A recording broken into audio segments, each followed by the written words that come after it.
Il y a certainement une tendance qui va privilégier l'authentique, les matériaux nobles, les matériaux vrais, le rustique peut-être d'une certaine façon.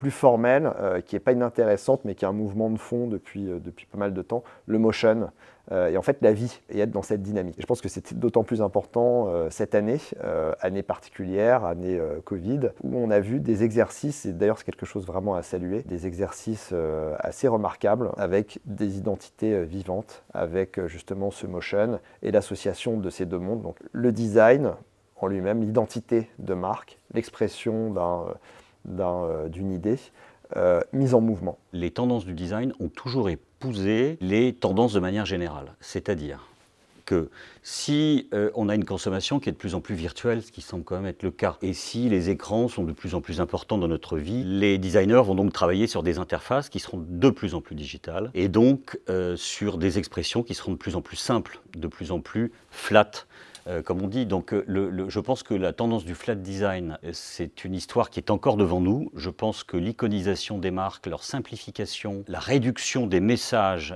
à des symboles de plus en plus épurés et sobres est encore quelque chose qui est devant nous. À l'inverse, et peut-être en réaction, il y a aussi évidemment cette tendance qui consiste, pour les gens qui sont en mal d'authentique, de vrai, de vert, de campagne, de produits du terroir, de produits locaux, c'est une des premières demandes aujourd'hui des consommateurs français. Il y a certainement une tendance qui va privilégier l'authentique, les matériaux nobles, les matériaux vrais, le rustique peut-être d'une certaine façon. Ces deux mouvements vont cohabiter parce qu'on ne peut pas survivre dans une planète qui n'est faite que d'écran. Il nous faut aussi de temps en temps un peu de terre, de vrai, de vert, bon bref, voilà.